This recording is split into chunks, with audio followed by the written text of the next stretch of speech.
हर हर महादेव मित्रों, आप सभी का हमारे YouTube चैनल रोहित पाराशर जी पे हार्दिक स्वागत और अभिनंदन है। मित्रों, जैसा कि श्रावण का महीना प्रारंभ हो गया है, तो आप सभी लोग भगवान भोलेनाथ की सेवा पूरे तन मन और धन से आप लोग प्रारंभ कर चुके होंगे, ऐसे मुझे पूर्ण विश्वास है। तो श्रावण मास में भगवान शिव की पूजा विशेष फलदायिनी होती है। वैसे तो आप किसी भी समय आप करें सदैव फलदायिनी होती है, लेकिन कुछ जो श्रावण महीना है कुछ इसका विशेष ही महत्व है। लेकिन कुछ दिनों से, हालांकि ये प्रश्न जो है बहुत पुराना है, लेकिन इधर कुछ दिनों से जो है प्रश्न मेरे पास आ रहा था कि गुरुजी, श्रावण मास में जो है रुद्राभिषेक कराना है, भगवान भोलेनाथ का पूजन कराना है, तो कौन सा विशेष समय रहेगा, शिववास कब रहेगा, कौन कौन सी तिथि अच्छी रहेगी जिस पर शिववास हो और पूजन कराना जो है उत्तम रहेगा। तो और एक प्रश्न यह था कि क्या शिवलिंग पे तुलसी पत्र चढ़ा सकते हैं कि नहीं, क्योंकि कुछ लोग कहते हैं कि नहीं तुलसी मंजरी ही चढ़ानी चाहिए, कुछ लोग कहते हैं कि नहीं तुलसी पत्र नहीं चढ़ाना चाहिए या तुलसी मंजरी से युक्त चढ़ाना चाहिए। और नाना प्रकार के जो भी विचार मन में आते हैं, कोई कहता है कि नहीं चढ़ाना चाहिए, बहुत लोग कहते हैं कि चढ़ाना चाहिए। तो ये प्रश्न बार बार आ रहा था और ये बहुत पुराना प्रश्न है जिसको लेकर के लोग भ्रमित रहते हैं। तो आज इन्हीं दो प्रश्नों को लेकर के मैं यह वीडियो बना रहा हूँ, और वीडियो को पूरा देखिए और मैं प्रमाण आपको दिखलाऊँगा।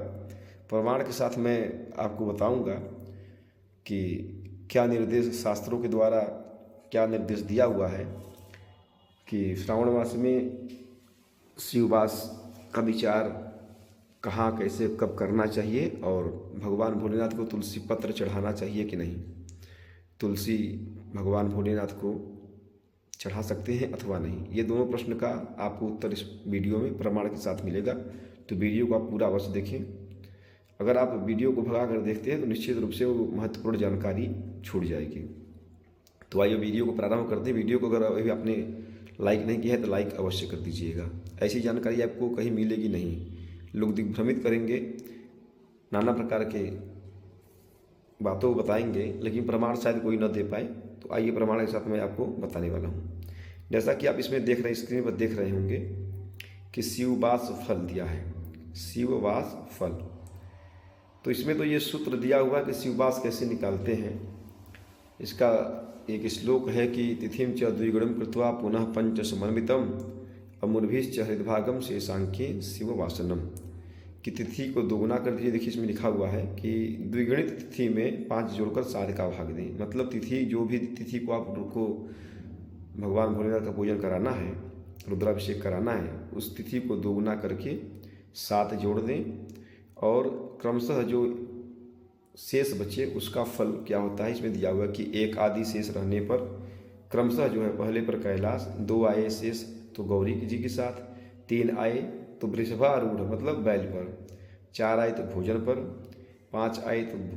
4 आए तो सभा में, 5 आए तो भोजन में, 6 आए तो क्रीड़ा में, एवं 7 आए तो श्मशान में शिव की उपस्थिति रहती है। जिससे क्रमशः मतलब 1 आएगा तो प्रथमे तो कैलाश से मतलब पहले जब नंबर पे जब 1 शेष आएगा तो कैलाश में रहेंगे तो सुख रहेगा, गौरी के साथ रहेंगे तो भी सुख रहेगा हैं, और 3 रहने पे भी संपत्ति की प्राप्ति होगी, अभिष्ट सिद्धि जो है सुख संपत्ति दिया है दूसरे नंबर पे, और जो है गौरी के साथ रहने पे अभिष्ट सिद्धि होती है।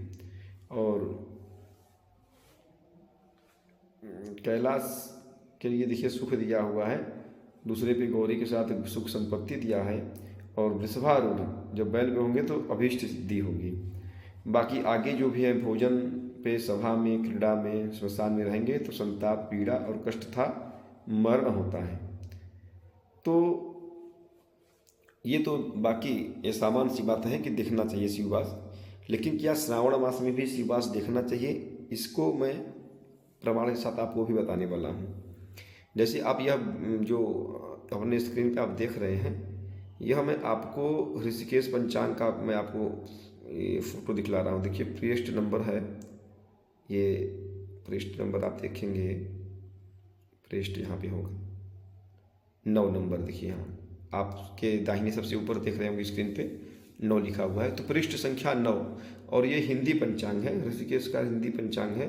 हिंदी पंचांग मैंने इसलिए खोल रखा है कि आप भी उसको पढ़ सकें, क्योंकि संस्कृत पंचांग में टोटल जो है संस्कृत में ही होता है, तो उसको जो है आप उसका सही से अर्थ जो है नहीं लगा पाएंगे या फिर समझ नहीं पाएंगे, इसलिए मैंने इसे संस्कृत में हिंदी पंचांग खोल रखा है।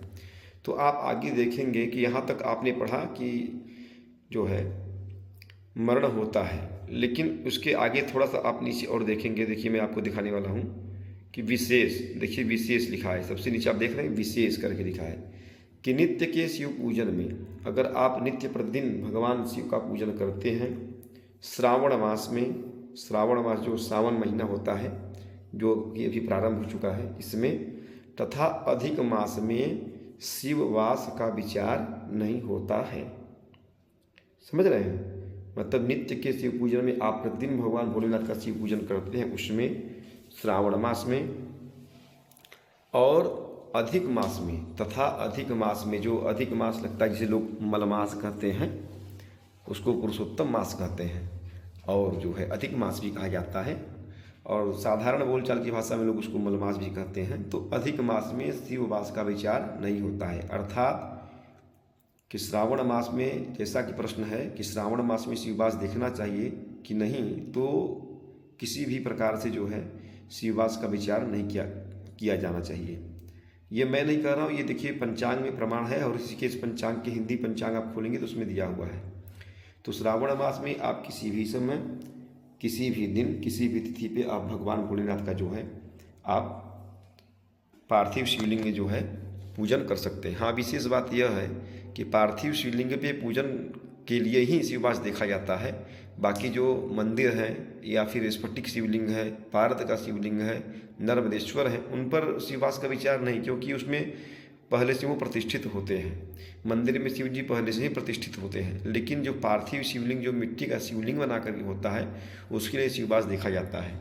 महामृत्युंजय आपको जब अनुष्ठान कराना है तो उसके लिए शिववास देखा जाता है। तो अगर श्रावण मास में आप करा सकते हैं तो कभी भी करा सकते हैं रुद्राभिषेक अथवा महामृत्युंजय इत्यादि। अधिक मास में भी शिववास का विचार नहीं करना चाहिए।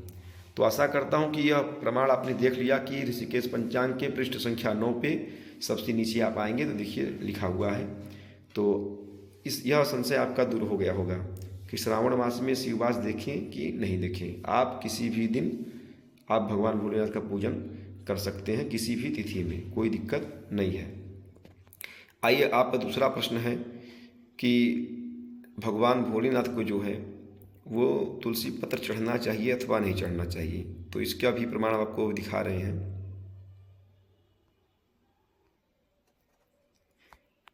देखिए, इसका प्रमाण आप देखेंगे कि देखिए यह भी मैंने जो PDF खोला है, आप ऊपर देख रहे हैं कि लिखा है नित्य कर्म पूजा प्रकाश, और ये सबसे प्रचलित पुस्तक है। कर्मकांड जो भी पूजा पाठ लोग कराते हैं, सबसे मूल पुस्तक है पूजा पाठ को कराने की, सबसे प्रमाणित, जो कि गीता प्रेस से छपती है, बहुत पुरानी पुस्तक है। और पृष्ठ संख्या आप देख रहे हैं कि सबसे ऊपर, आप बाएं तरफ सबसे ऊपर देखेंगे, पृष्ठ संख्या जो है 346 पृष्ठ संख्या है। इसमें आया है कि शिव पूजन के लिए विहित पत्र पुष्प, मतलब विहित का मतलब जो उनको चढ़ता है, वो जो ग्राह्य है, भगवान को आप चढ़ा सकते हैं, वो पत्र और पुष्प के बारे में इसमें आया है। तो इसमें आप मेन पॉइंट पर हम चलते हैं कि तुलसी पत्र चढ़ा सकते हैं कि नहीं। तो देखिए यहाँ पे बस सबसे पहली बार यहाँ पे आया है, और देखिए लिखा हुआ है कि पहली बात यह है कि भगवान विष्णु के लिए जो जो पत्र और पुष्प विहित हैं, वे सब भगवान शंकर पर भी चढ़ाए जाते हैं। केवल केतकी और केवड़े का निषेध है। कहने का तात्पर्य, केवल केतकी का फूल और केवड़े का जो फूल है या पत्र है, वो भगवान शंकर को छोड़ करके बाकी जितने भी पत्र और पुष्प भगवान विष्णु को चढ़ाए जाते हैं, वो आप शंकर भगवान को, भोलेनाथ को, महादेव को चढ़ा सकते हैं। तो भगवान विष्णु को सबसे प्रिय क्या है? तुलसी पत्र है। तो जब उनको प्रिय है तो भोलेनाथ को क्यों नहीं प्रिय होगा। और इसका प्रमाण ऐसे ही नहीं है। देखिए आप नीचे आएंगे तो देखिए निषेध के बाद 4 नंबर लिखा हुआ है, तो ये श्लोक इसमें दिया हुआ है। आप देखेंगे इसका प्रमाण के साथ यहाँ पे दिया हुआ है कि यहाँ चौथा श्लोक देख लीजिए, ये देखिए यहाँ पे दिया हुआ है विष्णोर्यानीह चोक्तानि पुष्पाणि च पत्रिका केतकी पुष्पकम एकम तु विना तान्यखिलान्यपि सस्तान्येव सुरश्रेष्ठ शंकर आराधनाय ही। तो इसमें देखिए दिया हुआ ये श्लोक जो है आप देख रहे हैं कि प्रमाण के साथ इसमें दिया है, ये नारद पुराण का है। देखिए यहाँ पे प्रमाण भी दिए हुए हैं कि नारद लिखा हुआ है। तो नारद पुराण में यह श्लोक मिलता है जिसके अनुसार आप जो है भगवान भोलेनाथ को, भगवान विष्णु को जो भी पत्र पुष्प प्रिय है वो भोलेनाथ को चढ़ाया जा सकता है। और मैं आपको थोड़ा सा और एक प्रमाण दिखाना चाहूँगा, लिखा हुआ स्पष्ट रूप से। ये तो मान लीजिए दे दिया है कि भगवान विष्णु को जो जो चीज़ चढ़ता है। अब आइए आपको प्रमाण स्पष्ट रूप से मैं देना चाहूँगा कि कहाँ पे लिखा हुआ है। आप देखेंगे तो ये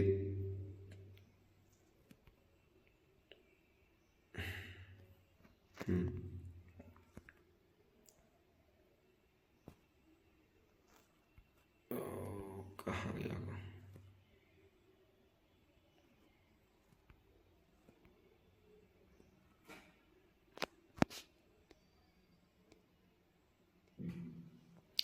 हाँ देखिए आप यहाँ पे देख सकते हैं पृष्ठ संख्या 351 नित्य कर्म पूजा प्रकाश में आप जाएंगे तो 351 पृष्ठ संख्या आप देखेंगे तो आप सबसे बीच में देखेंगे यहाँ पे आप देख सकते हैं कि तुलसी से पूजित शिवलिंग या विष्णु की प्रतिमा के दर्शन मात्र से ब्रह्म हत्या भी दूर हो जाती है।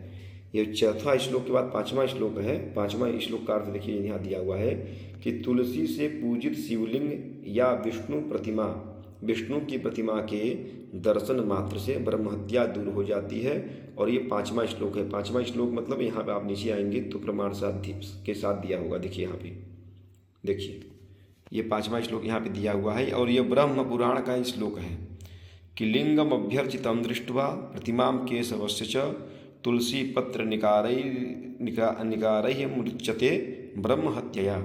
ये देखिए 5वां श्लोक जो दिया हुआ है ब्रह्म पुराण में दिया हुआ है। तो ये नित्यकर्म पूजा प्रकाश में ये इसका प्रमाण स्पष्ट रूप से आपने देखा कि दिया हुआ है कि तुलसी से पूजित शिवलिंग या विष्णु की प्रतिमा के दर्शन मात्र से ब्रह्म हत्या भी दूर हो जाती है। तो अब इससे बड़ा प्रमाण और क्या मिलेगा कि भगवान भोलेनाथ को तुलसी पत्र चढ़ाना चाहिए अथवा नहीं चढ़ाना चाहिए। तो आशा करता हूँ वीडियो बहुत लंबा हो गया है, तो आशा करता हूँ कि आप लोगों को आपके प्रश्नों का उत्तर मिल गया होगा। इसलिए आप पूरे निष्ठा के साथ सारा संक्षेप में मैं आपको बताना चाहूँगा कि श्रावण मास में आप किसी भी प्रकार का आपको शिववास की देखने की आवश्यकता नहीं है और भगवान भोलेनाथ को तुलसी पत्र आप चढ़ा सकते हैं, किसी प्रकार कोई समस्या नहीं है। जानकारी अच्छी लगी हो मित्रों तो इस वीडियो को अधिक से अधिक लोगों के बीच में शेयर अवश्य करिएगा। यूट्यूब चैनल रोहित पाराशर जी को सब्सक्राइब करिएगा, बेल आइकन ऑन करिएगा ताकि ऐसे ही अच्छी अच्छी जानकारी आपको प्राप्त होती रहे। और वीडियो को शेयर करिएगा, वीडियो को लाइक करिएगा और भगवान भोलेनाथ आपके सभी मनोरथ को पूर्ण करें। यह श्रावण मास आपके लिए बहुत ही लाभप्रद हो, स्वास्थ्य आयु आरोग्यता प्रदान करने वाला हो, इसी कामना के साथ हर हर महादेव।